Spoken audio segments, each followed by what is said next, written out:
Great. So all our panelists are here, and I can see a lot of audience. So hello, everybody. We will start with our next session, which is about future-proofing enterprise brands with AI search, redefining ROI, board conversations, and brand visibility. Um, this is the second session of the day because we have one going on parallelly. And as AI reshapes how buyers discover and trust and choose enterprise brands, CMOs and marketing leaders, they face a new mandate. It's to rethink ROI, to elevate conversations at the board level, and to build visibility in an environment where AI now decides what matters the most. But this is from me. Now you will hear from people who know this much more than I do, and which is why we have a panel here. First, we have Sydney, CMO G2.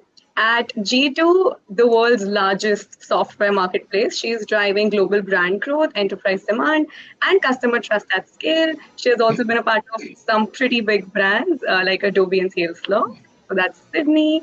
We have Drew. He's the founder of CMO Huddles, a leading peer community for B2B CMOs. He's an author and is recognized as one of the most influential voices in modern marketing. He has worked with dozens of enterprise CMOs and is now a trusted guide on how marketing leaders can thrive through disruption. Then we have Mandy, CMO Nutanix. Mandy leads global marketing, communications, and go to market strategy for the enterprise cloud leader. She has deep expertise in scaling enterprise B2B brands, driving measurable ROI, and shaping narratives that resonate with the board and the customers. Last but not the least, we have Vamshi. He is also the moderator. He is the CMO for the SASE business at Palo Alto Networks, where he shapes where he helps shape GTM and marketing transformation strategies with an experience spanning product, marketing, and enterprise security. He brings a strategic lens to this very, very critical conversation. Please join me in welcoming the panel. Now, Vamshi, over to you. Thank you, Dia, and welcome to this power-packed CMO panel at Index'25. Thank you all for joining, and thanks to my peer panelists, Sydney, Drew, and Mandy. So let's kick things off. AI search is fundamentally rewriting how enterprise buyers, B2B buyers, are discovering, finding trust and choosing brands, right? So one of the things that I was kind of, looking at like one of the recent market stats, whether it's Forrester and there is another source here, ABM agency, B2B buyers are using Gen AI at least once during their purchase process. And this is 90%, 9 out of 10. And there's more stats that also talk about various stages of the buyer's journey. So I think this is a very important aspect for us. So to kick things off, what does future proofing mean to you in this new era of AI, Gen AI search?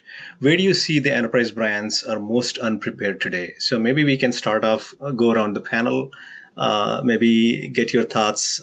Sydney, if you want to start us off. Sure. Well, this is a topic I talk about a lot these days. I think we're all talking about it a lot these days. And that really is this transition of, how we built our brands and captured demands previously with SEO, and 100% of buyers probably were on Google. And so we really did build our entire strategy around winning the click. And now with that move to people going to the LLMs, it's all about winning the answer. And G2 just recently updated, we do an annual buyer behavior survey as well. So it kind of aligns, Vamshi, with what you just said, but this one's hot off the press. We're actually posting it next week. And so what's super interesting is we usually do it on an annual basis. This time we decided to do it mid-year as well.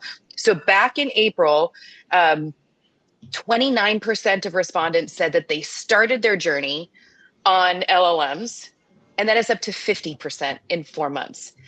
So a 71% increase on where people are starting their journey in just 4 months. So I think it's not just the fact that they're moving, but how fast it's moving. Mhm. And that process that buyers are going through now, that's where they're starting. They're looking for the answers. Another question that we asked is, what is your LLM of choice?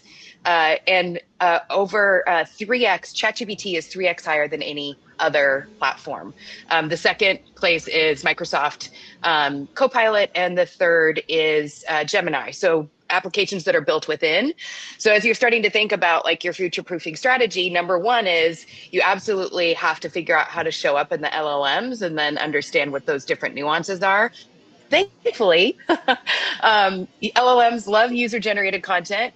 And so when you start looking at the citations for that, places like G2, Reddit, Wikipedia are where the LLMs are going for their answers currently. And so that's where I'd start. Awesome, Sydney. And Drew, what are your thoughts? Oh, well, I want to try to build on what Sydney said, because I totally agree. I mean, I don't think the notion of future proofing is a real idea. I do think everything's changing so fast that is not what we're trying to do here. We're sort of, and so thinking about that, it makes me want to sort of step back and say, which brands are going to win? And the key word there is brand. And if you have a strong brand because you've been working on that for years, you're going to win in the AEO world as well. Clearly, there's some technical things that you need to do. Webflow has written a lot about that. And yet you're going to do those things. And I think enterprise brands are struggling to sort of quickly embrace those. But I think the fundamental part of this is, for CMOs, is if they can't get lost in this tactics. This is a bigger issue than a few changes with your content strategy. It is fundamentally, is your brand distinct or not? Is your brand a brand? Do you have a reputation that will show up on G2? And so I think this is a moment where brands are going to suddenly realize, whoa, all this short-term click-through stuff that we've been doing is going to hurt us even more. And so I think you're going to see some brands succeed because they actually step back and are distinct and have a positioning that is recognized in the marketplace. Awesome. Mandy, love to hear your thoughts. And let's, also maybe spend a second on, where the enterprises are least prepared. I think brand is definitely an aspect, as Drew mentioned, but love to hear your thoughts, Mandy. Yeah, totally love what both Sydney and Drew said. And to build on that from a brand perspective, right? If you don't show up in the LLMs, you don't exist, right? And so tactically, you've got to restructure your content. You've got to now author content for machines, in addition to having a strategy that has longevity, right? You have to have consistency of your message. You have to have that community. You need the review sites. You need the analysts. So our jobs just got a lot harder because we were building content for humans, and now we're building content for machines to feed the humans, right? So if you think about it in that lens, as brands, I'm upskilling my organization to be ready for that, to make sure that as we're generating content, we have all of these bases covered, and also be able to show up. And the other piece of it that keeps me up at night, the future proofing piece, and I may be not answering this question, but jumping ahead, Vamshi, so I apologize, but the LLMs aren't super current. So my new stuff is not showing up yet, right? And so there's a mismatch as well. So there's a lot of things in the minds of CMOs. We don't sleep well at night typically. This is making it worse. Yeah, I do. The specifics on that one, just by the way, because it's a good point that Mandy makes. Like GPT-5 is current, but Microsoft is built on 3.5. So that's excellent point. Yeah. Yeah, I think Sydney and Mandy, I would love to delve into that topic in a bit more detail, because I think old days, right? If you want to have your brand show up quickly, then that's SEM, paid search. But if you want a longevity, it's SEO. Now in the world of geo, maybe things are coming together. So I'd love to spend the aspect of timing. But let's go a little bit deeper. One of the topics that I want to cover, Sydney, with you is G2, right? You're seeing how buyers already rely on your trusted voices and reviews. How will Gen AI and AI search change the buyer journey in enterprise software? Well, first of all, it's the buying process, the whole buyer journey is shifting to start there. And then I think, you have to think about the complexity of the questions that are being asked.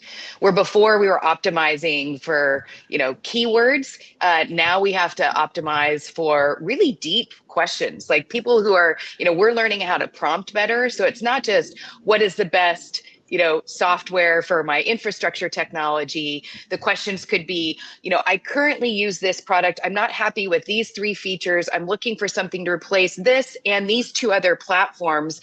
Tell me what's overlapping, which ones I should use based on that, and integrations. I mean, like, super complex. And so I think you really have to find ways, and this is what the AEO tools, we're calling the category AEO, allow you to see when your brand is being surfaced, what kinds of questions are being asked, and what are the resources that are then answering those questions. And that's going to give you the insight into what kind of content you need to think about creating and where that content needs to go. That doesn't change. I mean, we have Drew here, community is still going to be absolutely key, where people are going. You have to show up there, not just the LLMs, but like in these other places where they're still going to go get that either first or second question. The other thing that is very much different that we're also seeing is this idea that before we would take 5 to 7 vendors to a short list. They'd go and they'd circle like who's in the top right of whatever quadrant they're looking at, and that would create the short list. Well, now that's shrinking because of the answers they're getting from the LLM. So we're seeing that shift. Now they're only taking 1 or 2 vendors to the final, and this idea of a solo shot. They just have to prove it because they've done all this extra research. Yeah, awesome. 2 things to add on that, Sydney. I think the average is 24 words for those searches. Interesting. But the other thing that's so silly in this thing is you will do that. You'll do the search. It'll show up 3. And then you'll say, oh, but what about this brand? And it will go, oh, you're right. We should have included that brand. I mean, this is why it's a little bit of insanity as well. Yeah, that's that brand play you were saying. Like if they expect it to be there and it's not there, then maybe they'll do that prompt and adjust it. Yeah. And I think, Drew, you bring up a very interesting point where it's not about keywords anymore. That was SEO, this AU or GEO, pick your new phrase or acronym. But this is about, a prompt that's more than a couple of words. It's, as you said, I think a couple of dozen words, right? So from your perspective, Drew, CMOs are facing constant pressure to demonstrate ROI. In an AI search world, visibility is hard to measure. PR share of voice, SEO share of voice. Now we have potentially share of answer or geo share of voice. How should the CMOs rephrase and reframe ROI conversations with the board and their peers? So I'm going to sort of start where I left off in my last one. The idea here is we got to get out of the weeds, and we can't simply be saying AEO investment equals AEO return. That's a losing game. I mean, the most effective CMOs are reframing success, marketing success, around outcomes that the board really cares about. I like alliteration, so pipeline, profitability, and perception. Pipeline, it's the fuel. Are we driving qualified opportunities that sales can act on? Profitability is the impact. Are we influencing deals that close faster, stick longer, and command premium pricing? And perception is the long game. Does our brand have the trust and distinctiveness to show up credibly in the AI-generated answers? So when we sort of connect marketing investments to these outcomes, we elevate the conversation. We can get from activity metrics to enterprise value. I think if we're going in there and saying, hey, we need $120,000 for AEO, we're going to lose the battle. But if we talk about our overall impact on those 3 big things, we have an opportunity, again, like with everything, if we can't go, as John Miller said, we can't turn marketing into a gumball machine. It's not a dollar in, a dollar out. And whenever that conversation happens, CMO loses.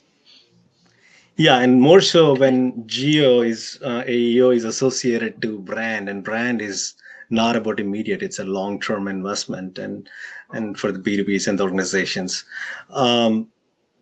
And I'd like to spend some time on some of the aspects of, you mentioned the cost elements, et cetera, on the budgets. But for now, let's turn our sort of attention to category and category creation. So, Mandy, how does AI search affect the playbook when you're in the market to create a category? Is it easier? Is it difficult to create a new category using Geo?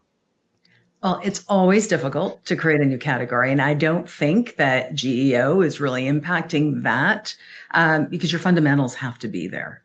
If anything, I think consistency, and I've been harping on this forever, right, in activating the narrative and the message across your entire organization and your ecosystem has become even more paramount. If you slip on the message, the LLMs will pick it up. Right. And so there's more visibility, more eyeballs on that, if you will, virtual eyeballs. Right. And so you have to make sure that your value prop, your differentiation is abundantly clear and consistent. So you have to be maniacal about that.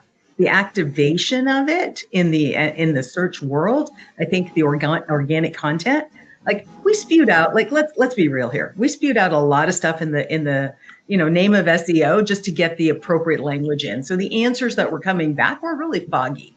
We now have to have very clear questions and answers that we put out into the LLMs so they can start to go and answer the prompts that are coming at them, right? So we need more clarity. So if anything, I think getting that blueprint right and activating it is abundantly important, being maniacal about the consistency, and then ensuring that all the references, the case studies, the word of mouth, right? That's new yet again, right? The fundamentals are still in play here, that's super consistent because it all matters and it's all amplified. Yeah, if I can jump onto that Yes. concept too, because Mandy's got it exactly right. Like it's called consensus signal amplification. And so when you watch the engines kind of doing their search, they're looking for consensus. They want to give you the right answer. And so in order to do that, they're like searching all these different locations and they're going to give you the answer based on the most consensus that they can see. And so when you're thinking about your overall brand development strategy, Mandy's 100% right. You have to be consistent. That was always the case, by the way, but now more than ever it shows up. But also then how you think about the influencers on top of that. So I think we are seeing like this new movement in B2B around influencer strategy. And how do you bring in your influencers to amplify that message in their channels, because they're seen, also as another channel that drives that consensus, which is much different than before. You played the Google game to get the right rankings. You set up your website to have more authority. Like we understood the algorithm, so we knew how to build our infrastructure to show up organically, and that doesn't play a role here. They don't look at it at the same way today of like that infrastructure. So you really are looking for consistency and consensus, as Mandy said. Yeah, and I talk to my team about community. It's the moat, right? That's what we've got now. We have to ensure that consensus, that consistency, and that ability to provide third-party validation is there in spades. Another three-letter acronym for you, Drew. There you go. Consensus signal amplification. By the way, I hadn't heard that before, so thank you. But is that the one you're referring to? So CSA? Community consensus consistency. I put it in the chat for you. Got it. Thank you. I love it. Yeah. Will be used. Well done. Yeah. Maybe spend a couple of minutes on community, because I think third-party validation is very important. And I know at G2 Sydney, you guys are experts at it. And just general question around, so G2 is absolutely important, and I'm hearing, and seeing Reddit is an important thing. And then a few other sources. And for enterprise B2B marketers, and Mandy, feel free to chime in as well. There is just so much attention around analysts, right? Gartners, Forresters, etc., MQs, and some of them also have their peer sites. So how would you, as you're thinking about investing time and fine-tuning answers to your market categories that you're in, how would you look at some of these communities, and where do you spend more time versus less? Well, I think you want to see what, where your buyers are. This is still marketing fundamentals, right? I don't think the concept of ICP has changed. We can just get a lot more sophisticated about it. I do think that we see like a new way to capture signals and connecting signals to agentic outreach.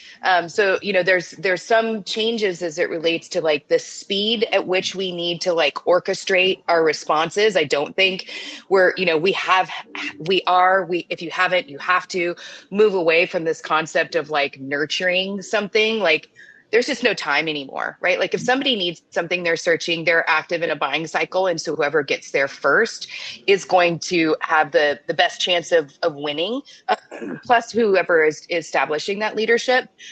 Specifically to your question, like what the LLMs loved user generated content.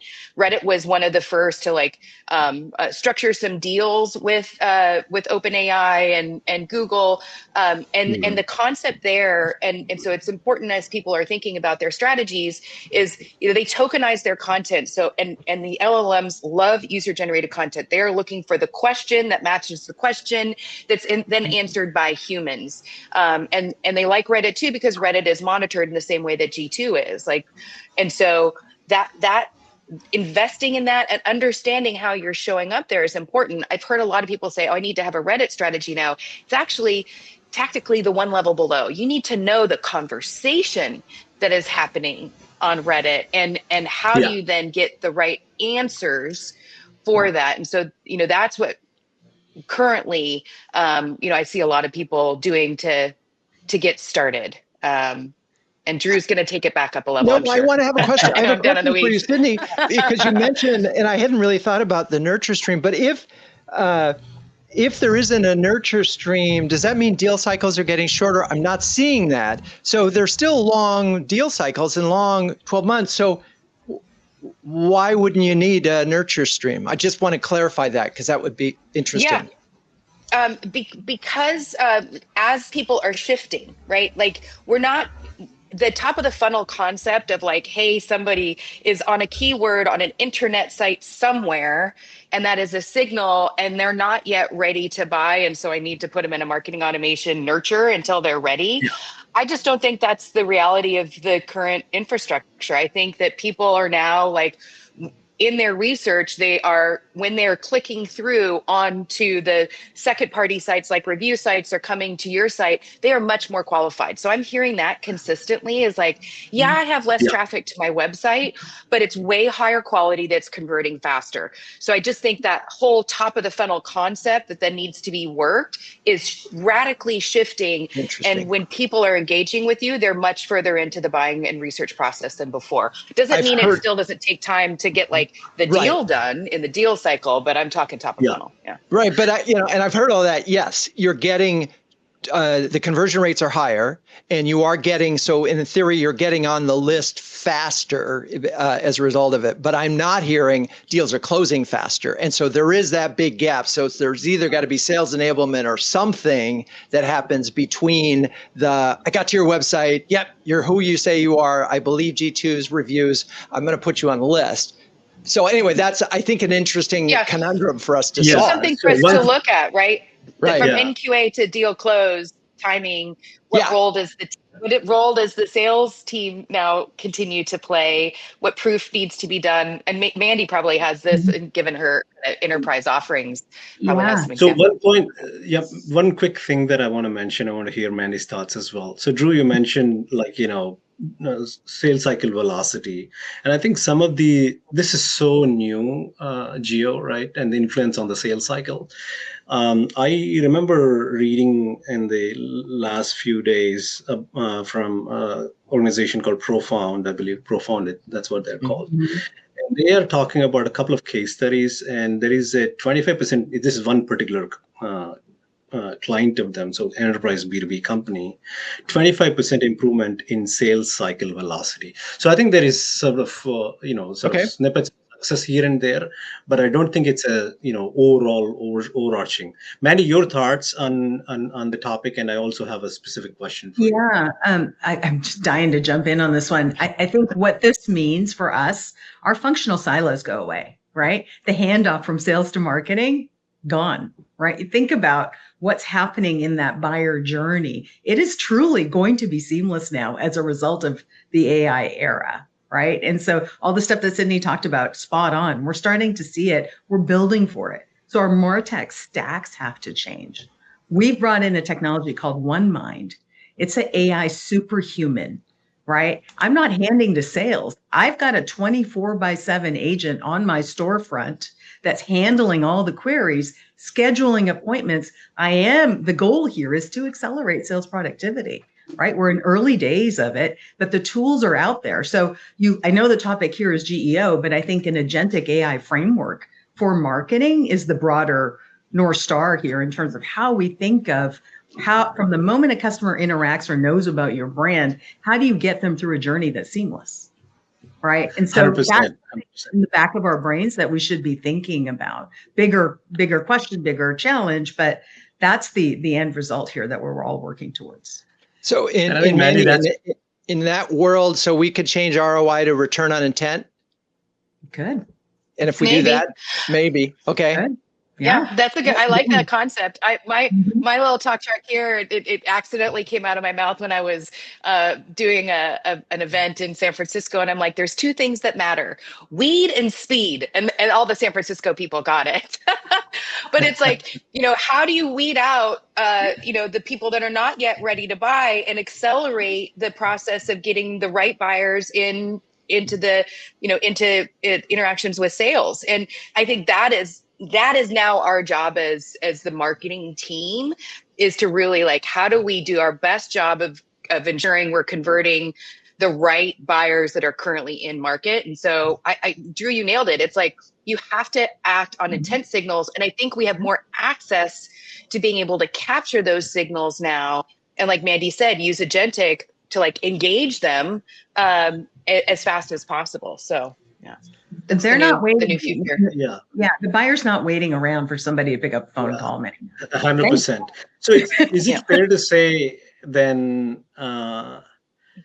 if you think about buyer's journey, right, awareness, consideration, and purchase, is it fair to say geo has an influence across all three stages? Is it a little bit more so on the latter versus top of the funnel?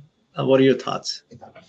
Let me jump in on that one real quick. Yeah. I just finished Brent Adamson's book, The Frame Making Sale. And he would argue that model that you just described never really existed anyway. But certainly for the last 10 years, it's a spaghetti chart of a journey. So I think that we kidded ourselves that actually existed. However, having said that, there is this notion that if you do show up in the top search in those long tail things, and what we're hearing is they're converting faster, that's gold. And so, but again, it basically says, don't think of that journey that way. It's not helpful anymore. Yeah, I think Carrie Cunningham has done a bunch of research here too from Sixth Sense that talks about the buying committee as well, and I think that's the extra complexity that we can now tackle. Maybe it was a little bit harder before, but if we are working fewer accounts because we know they're ready, then how do we start to connect with other parts of the buying committee? And is that the new role of the SDR? I've been noodling on a post for LinkedIn. It's kind of like, how do we think about restructuring our teams? And I think as a marketing / go-to-market team, we really need to focus on outcomes. And what are those outcomes? Like, the first is like engagement. The second is, proof and validation. The third is utilization. Like, how could we then take these ideas and say, okay, well, maybe now if marketing could take an opportunity, further, do SDRs now need to be persona experts? And is that their role? And then are they driving them to a community where they can connect with their peers? And like, I think we need to rethink that whole path of how we're engaging prospects and customers. And so it's exciting times. Like, we get to build again. Yeah. We're good at that. And you get to almost start fresh, right? So this is exciting for us. We'll get Mandy's OneMind tool, and then we'll have persona GPTs, and we're done. Yeah, And we're yeah, on the yeah. beach. Yeah. Mandy, your thoughts, your thoughts on the buyer's journey? Because I do see specifically in cybersecurity, and same applies to a number of B2B. There's two types of, I mean, there's a number of prompts that can happen, right? Something like, I'm looking for a specific cybersecurity solution for my financial services vertical, and then outcomes. 5 vendors actually did the exact search, and ChatGPT is different, and Gemini is different, and Perplexity is different. There are some common vendors, but it's still 5 to 10 depending on how the prompt was. So that's, to me, it's like an early stage buying process versus a latter stage buying process could be, I'm these are the 3 vendors that I'm looking at, and here are the criteria. Can you give me a complete sort of response in terms of what I can put into my proposal with my leadership and my economic buyer, right? Different ways of your, but these are things that our buyers, and we heard, right, 90% of somewhere in the purchase process, B2B buyers are going to geo. So what are you seeing, Mandy, from your perspective? Yeah, I think, the obvious is our traffic, right? Our organic search traffic has dropped by 10%. LLM traffic is starting to now make up for it and will start to increase. But I think around that buyer's journey in particular, 3 things: people, process, partnerships, right? We have to make sure that our people, my team, are equipped to be able to go understand what's happening out there. So we're having these conversations. We formed a cross-functional task force that, again, breaks down the silos across PR, comms, product marketing, go to market, to make sure that the folks that are thinking about this holistically are all in the room together. No more can you throw stuff over walls or hand off, right?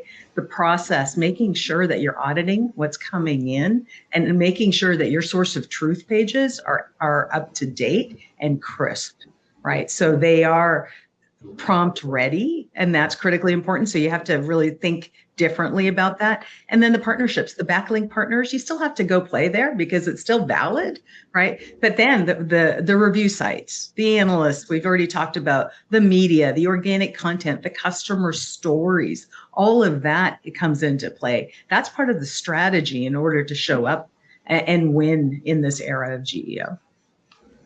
Mandy, I do have a question. I think there was also in the Q&A, people, process, partners. So let's focus on the people a little bit. And, Sydney, please feel free to chime in as well, and I can provide my anecdotes. How are you upskilling the teams on this topic?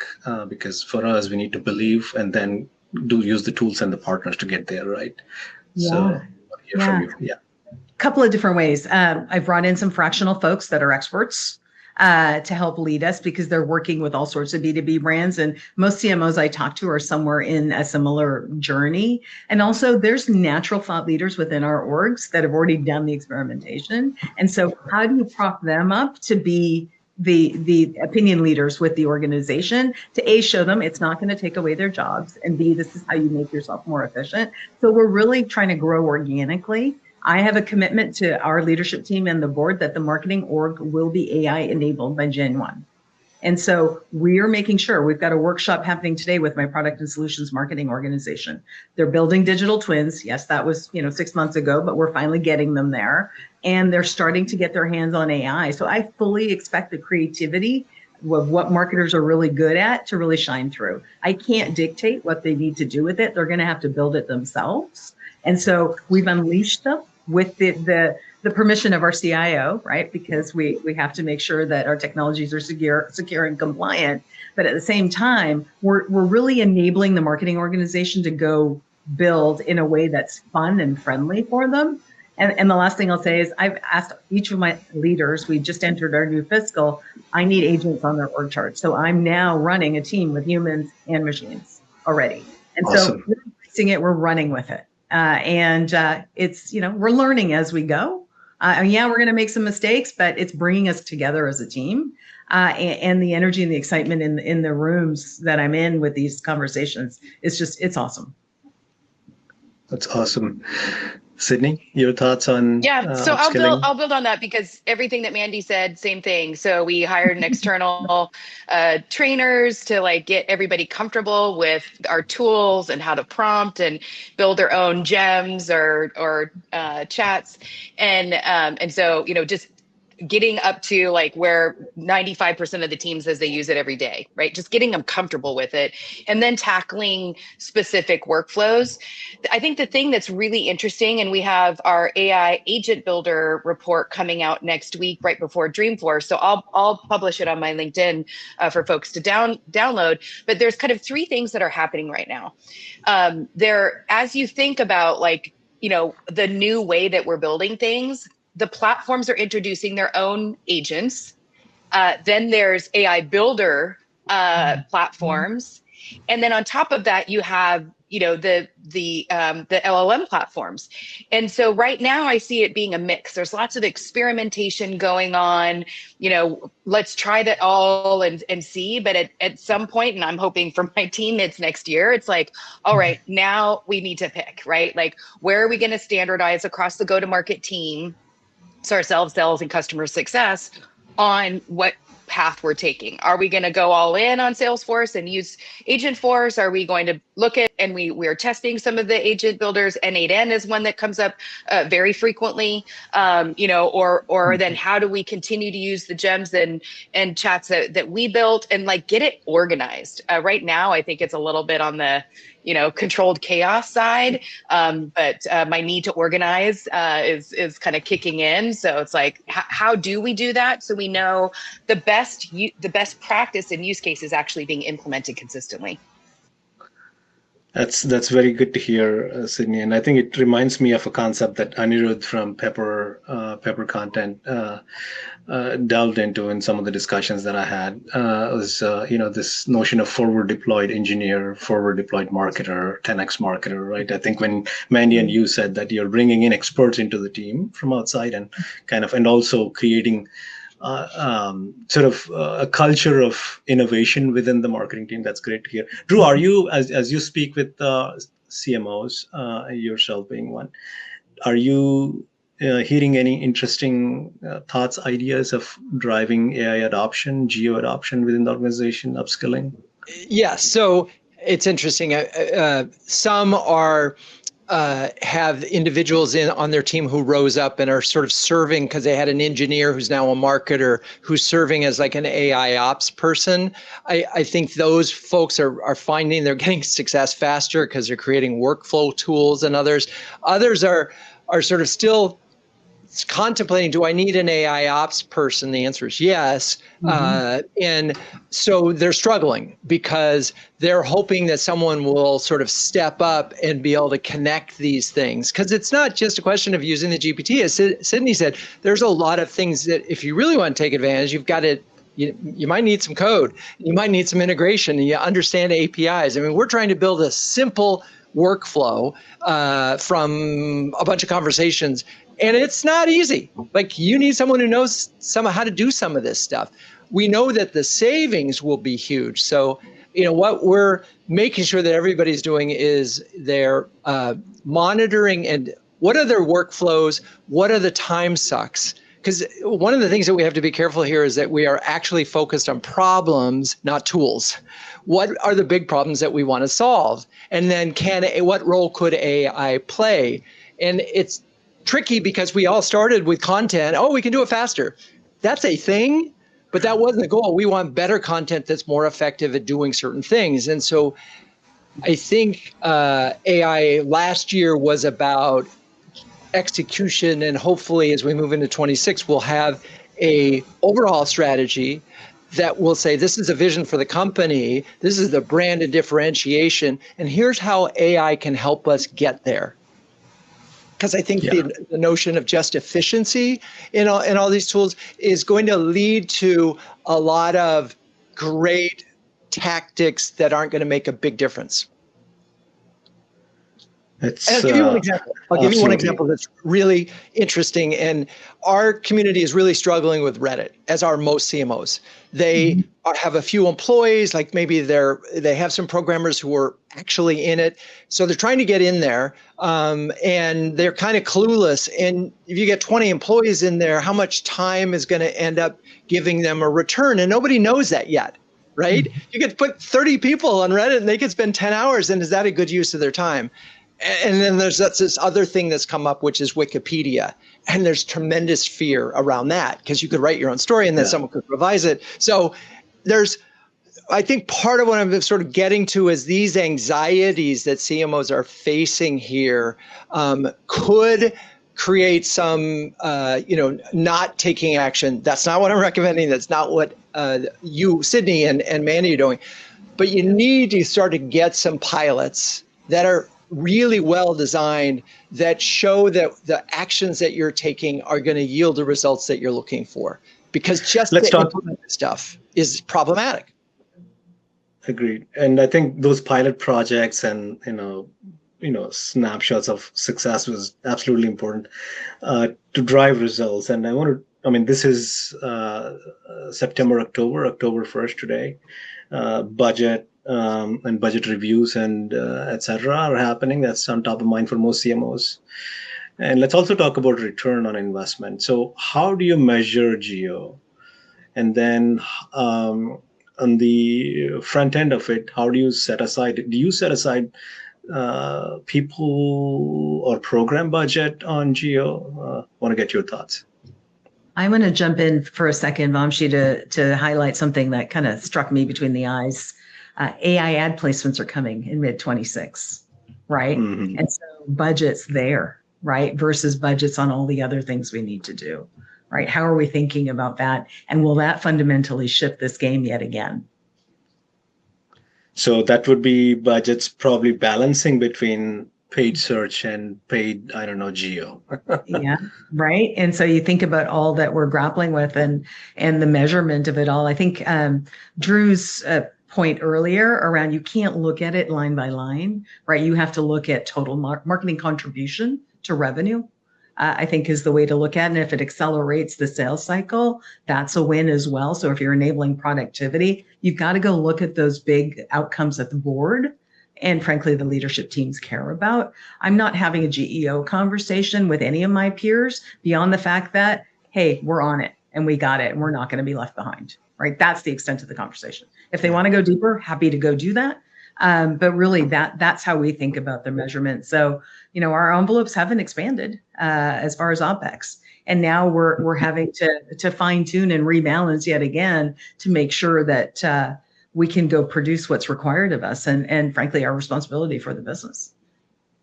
100%. And I think it has been a shift, right? Yeah, I think it's been a shift, where we were, investing in SEO, and those same teams and skills can be applied to this new world as it relates to the content part of the equation. I think for companies that didn't invest in brand, they are going to see that change. Nutanix is not one of them. We know who you are. You've done a great job in investing in brand and in the long run, but where we have, these super crowded categories where they're, especially AI startups, like, we're seeing hundreds, these categories are growing so fast, they're going to have to find new ways to establish their brand presence across all the places that their end users are.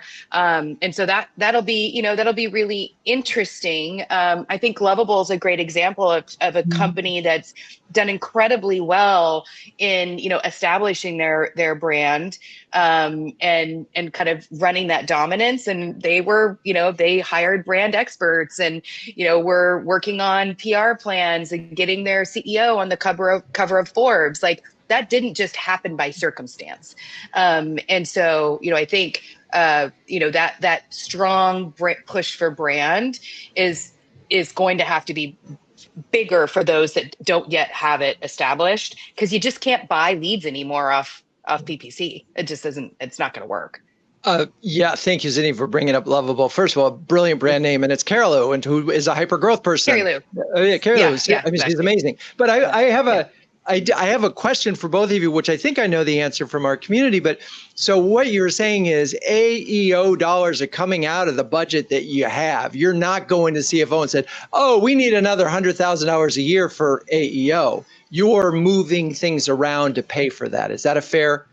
I think it's that, but I think there's more pressure on marketing and the organization, frankly, of like reduction of cost with the inclusion of agents. Well, can't you do more with less? And I don't think that's proven yet. We haven't proven. They're trying to make the outcome of investing in AI and agents like productivity and reduction, and it's not. It's making our people better. We're getting higher quality. Hopefully conversion rates are starting to shift. You do see it maybe in some of the areas where it's like, customer success, where some of those, what the role that they're playing can be done by like a one mind, where it's built off content and knowledge, but creativity, the orchestration, people still want to connect with people. So I currently am pushing back and saying, not yet. Like, I haven't proven that, we can do this with less budget. It's actually getting more expensive if you look at some of the benchmark reports. If you follow Ray Reich and benchmark it, it's getting more expensive to go and capture leads and people. And so, I think we're in that tension as we enter into the planning process, as you so lovely pointed out, Vamshi, at that fun time of year. And by the way, can I use this as just a pitch to every CEO? Do not say, hey, marketing, reduce your staff by 50% because you're that much more efficient. I mean, particularly since a lot of dollars are still going to event. And last I saw, you can't send a bot to an event to have a conversation. And if you're putting 50% of your dollars, you might be able to do a little bit more efficient, but even if you put an org chart that says event assistant, it's not going to solve the issue, but it is out there. And this is a problem, is CEOs are saying, because they heard Sam Altman say it, we'll be able to have marketing departments and companies with one person that are $1 billion. And I think the pressure is there. Yeah, I think the pressure is there for everyone. But it's not the same as a vision. Tell us why company, set a vision for the company. That's not reduce marketing costs by 50%. A vision is, I think that, Drew, I think the pressure is there not only for marketing, all the organizations, right? And doing more with less is not just a marketing CMO problem, given AI, right? But I think to Sydney's point, we need to find areas of success and then say, hey, this is actually possible, doable. And then we want to redirect the money to something that can give us more, faster outcomes. Mandy, any thoughts on this? Vamshi, my headline here to my CEO is cost neutral is a win. There you go. Right? We're working hard to be cost neutral. Right? We're self-funding. Yeah, that is true. Translations, we're saving on all sorts of things. I'm bringing in new tech. Let me work within this and let's see where we land next year, next fiscal cycle. Let's go look at the productivity conversation. I need to, I got to step up to this. There are horizons here. I love that. Let's do a little bit of a rapid fire, couple of questions, maybe one sentence answers from each of you. Feel free to jump in whichever order you feel. So first question, what's the single biggest change CMOs must make to stay relevant in this geo AI era? Stop chasing clicks. Embracing change, embracing the new way. Just give up on the old and start the new. I would say it's actually double down on brand differentiation, because in a world with machines generating answers, only the clearest, strongest positions will rise to the top. Awesome. Mandy, could you repeat your response? I missed I said stop chasing clicks and fight for the citations. Awesome. Super. Second question. Thank you. I love it. So which enterprise sectors will feel the disruption first? I know this is very interesting, so I'd love to hear your answers, one-liners. Go ahead, ladies. We actually did some research on this as well. And so the regulated industries were the ones to first adopt healthcare and financial services. I think they are industries that have always kind of built it versus buying off the shelf. So they've been the first to move first. I'll add to that. I agree with Sydney. I think B2B SaaS is susceptible, as is FinServ. Yeah, and I would add one more. I mean, SaaS, we're seeing it, at least in our community, as SaaS and professional services are already feeling it. And it's, any sector where there's complex research-driven purchases, those are starting in a chatbot. And so they're feeling it. Yeah. I mean, to me, this is every company is a tech company, AI company. So it feels like most of the organizations, but maybe some are coming in and slow. Last question in this line. What advice would you give your peer CMOs in preparing for Geo? Go ahead. I'll do this one. So it's kind of a three-parter. The first is, make sure that you're very clear on your personas, because what the strategy to use is like the personas jobs to be done framework is how you need to think about structuring your content now and writing for people versus writing for clicks. So that's number one. Number two then is understanding the citations and what is feeding the LLMs. I've heard a couple people even create personas for the LLMs and treat them as a target persona, and how you kind of influence and feed them. And then I think the third one is, really think about where your customers are living.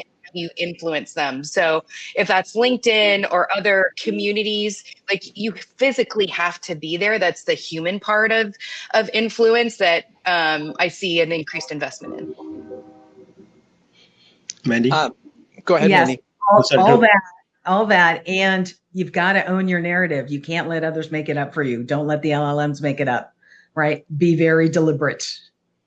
Yeah, I want to double down on that one. I mean, if you build a brand that's so distinct that even an AI can't confuse it with anyone else, you're gonna be in good shape. So it's AEO starts with positioning clarity, not keywords.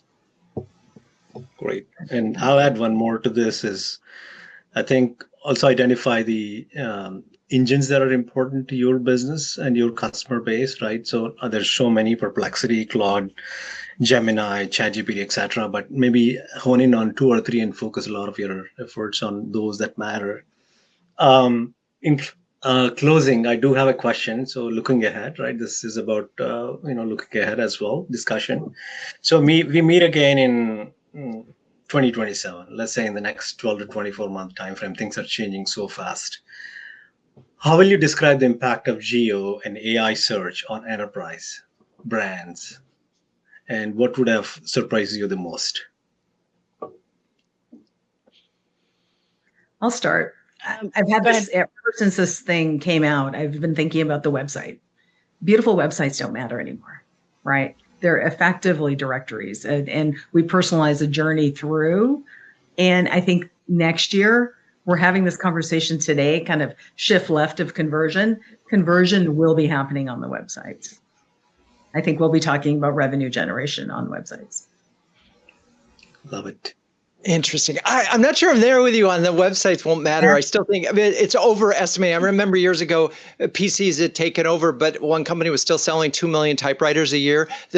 We are way ahead of 90% of the market in this room right here. So I still think websites will matter for a lot of folks, but I do think how brands get found will change, and who gets found. So to me, though, again, it's not going to be about hacking the algorithm. It's about standing out, wait for it, like a penguin in a flock of pigeons. In the AI era, the brands that rise aren't the noisiest. I think they're going to be the most unmistakable. Yeah, love it. Staying true to your brand, Drew. And I would say, I think in 2027, we're going to continue to see the short list shrink. And especially in enterprise, they don't have the time to go and evaluate all the different options. I think they're going to really weed it down to 1 or 2. I think you're going to see a lot more people to, they're in their 4th or 5th company. They're bringing with them what they know. And so that change is going to be harder for those that are not currently leaders. Vamshi, I want to add one other possibility, which is that it's quite possible that you will have a bot on your website that will respond to the LLM and say, hey, what are you looking for? And serve it up for you. And so it'll be this bot to bot experience. And what that looks like technically, I'm not the guy to ask. A lot of things changing for sure, but I think the brand consistency will remain. So really appreciate the discussion. Sydney, Mandy, Drew, thank you for sharing your insights, and really thank you for your time and everyone listening in. Thank you. This was fun. Thank you. Yeah, this is a great group. Thanks, Vamshi, for being an awesome moderator and controlling us. Yeah. facilitating. That's a big job. Thank you all.